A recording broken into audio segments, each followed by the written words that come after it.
Alright, so this time I'm going to talk about alcohol withdrawal. Sorry, I keep looking over here. That's the way I usually orientate my phone. Orientate?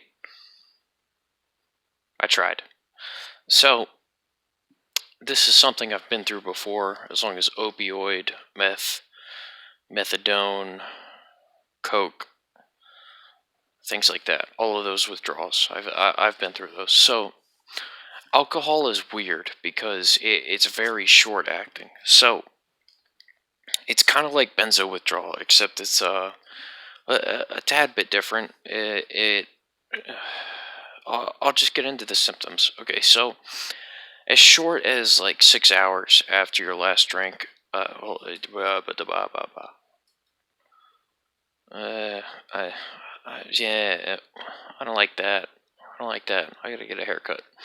All right, so as short as 6 hours after your last drink, you could begin to experience anxiety. Now, anxiety is something, like I've said in my past videos, it comes with every drug, every single one, all of them. Name it, anxiety.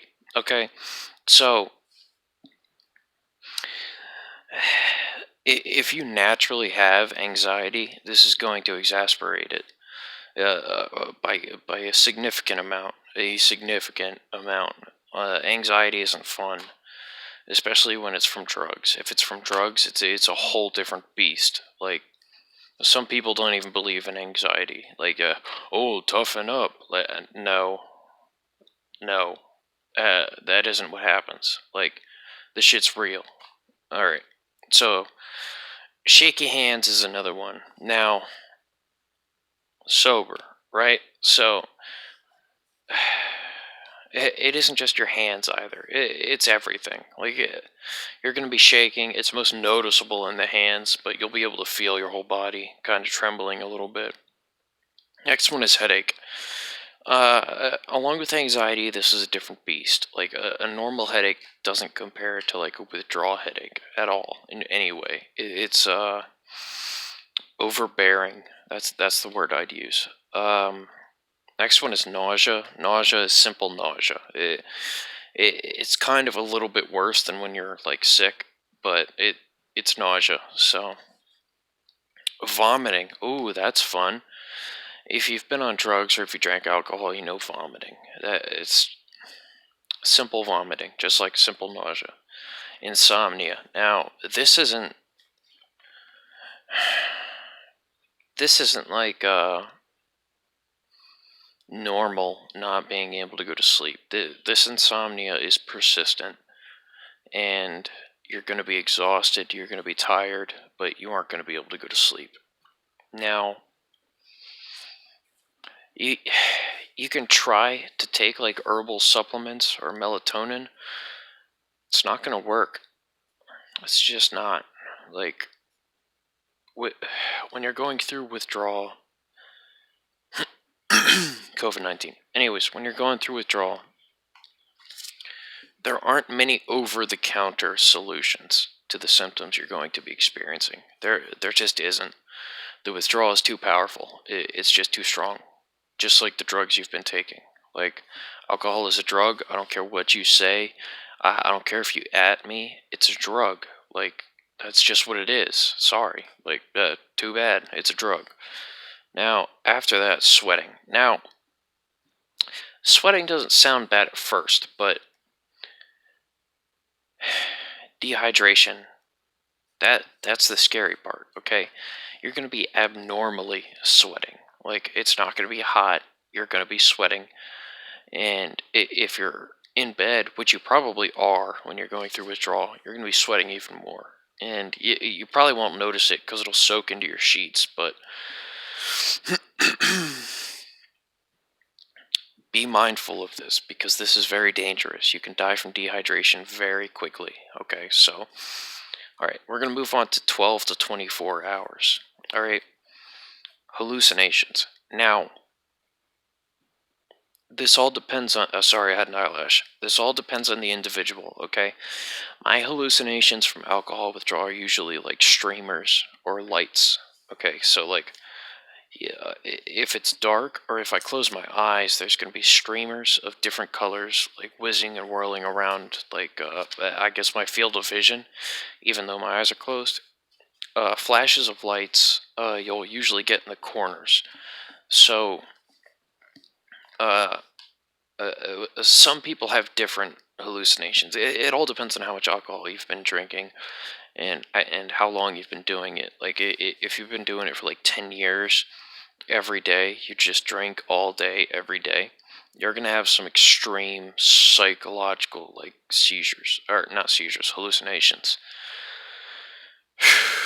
Seizures come next. But, the hallucinations, if you've been like a serious alcoholic, they're going to be much more intense. Uh, I've talked to people who have had night terrors where demons literally dragged them out of bed and pulled them down the hallway just for them to wake up and be back in bed. Um, it's real. It's not physically real, but like it's real as far as like the terror you're gonna feel if you're that bad in. I've also had people who, like my friend Howney, who basically met Eminem in one of his hallucinations, and I thought that was fascinating. Not cool, but fascinating.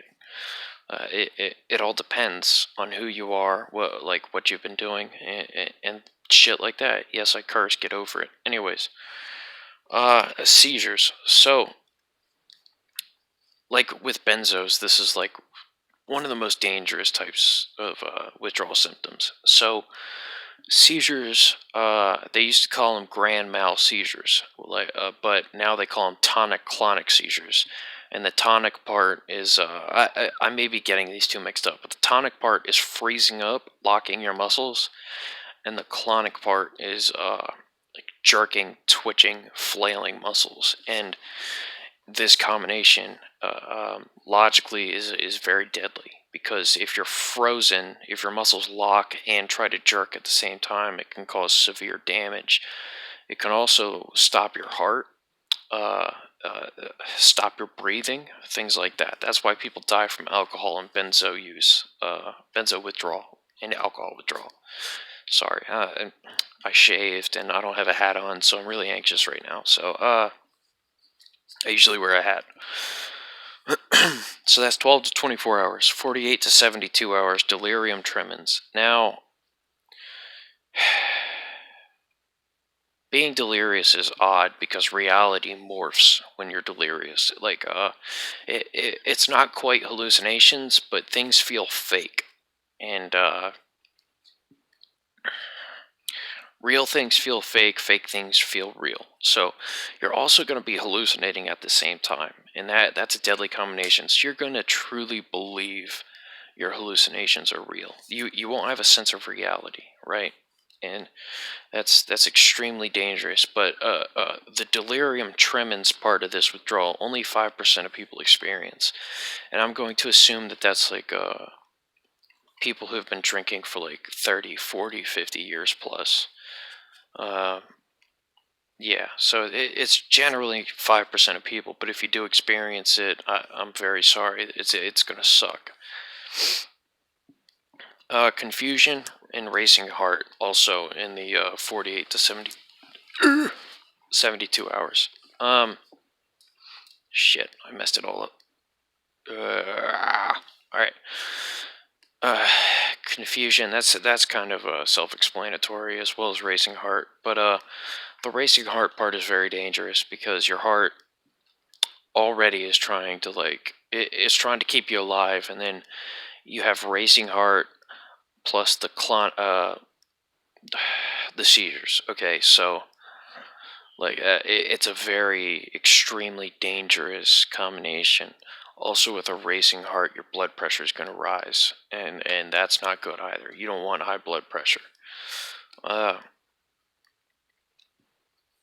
and these symptoms at 48 to 72 hours include everything before that also, and it can last from 78 hours up to 2 to 3 days after that, and that depends on how long you've been drinking, how much you've been drinking. Excuse me, I'm sorry. I have to burp, but it won't. Fuck it. It all depends on the amount and the time you've been drinking, right? So, if you've been drinking like pints of liquor every day for 20 years, you're in serious trouble. And like I say with all of my drug withdrawal timeline videos, you want to seek medical help, especially for alcohol and benzos, even opioids. Like a lot of people say they can't kill you, but they definitely can. If you've been taking enough for a long enough time, you can die from dehydration. Okay, but benzos and alcohol, you want to go either to the hospital, a doctor, or a rehab facility. I can't speak. I don't know how to talk English. I don't know how to talk American. But you want help. It doesn't matter what the drug is, you want help, okay? Uh, After this period, you're going to experience post-acute withdrawal syndrome. And post-acute withdrawal syndrome usually includes like anxiety, not being able to sleep, uh, and like general things like that, like the lesser symptoms, but they last for much longer. So like usually it's like from 1 to 2 months. Uh, uh, you can reduce this. Maybe I'll link my video for post-acute withdrawal syndrome. Maybe I won't. I'll probably forget. But like diet, exercise, and getting outside usually shortens the post-acute withdrawal syndrome. Uh, Again, like you really want to get help. I hope everyone's doing okay. I know COVID has got everybody locked in. Uh, Now isn't the time to be destroying your life. You want to try to better it while you have the time to do so, okay? And like I said in one of my other videos, after you get through withdrawal, one of the worst things you can do is to hop on social media, all right? You really want to get rid of those. You really do. Nobody on there cares about you. No one's going to respond to like asking for help. They're not going to help you because they're not your friends. Like it says friend, they aren't. They just aren't. Get rid of it. Get rid of like most of it. YouTube is fine. Instagram is fine because it's just pictures. If you're on Tinder, you should probably get off that shit. Any dating website, you don't need to be dating anyways. Like you want to focus on you. You want to be selfish in your recovery. And with that, I'm going to thank Howney for being my bro. I want to thank Tony. And I hope everybody's okay. I hope you can get off this shit. Drugs. Yes, alcohol is a drug. Drugs. No good can come from them, okay? I'll see you guys next time.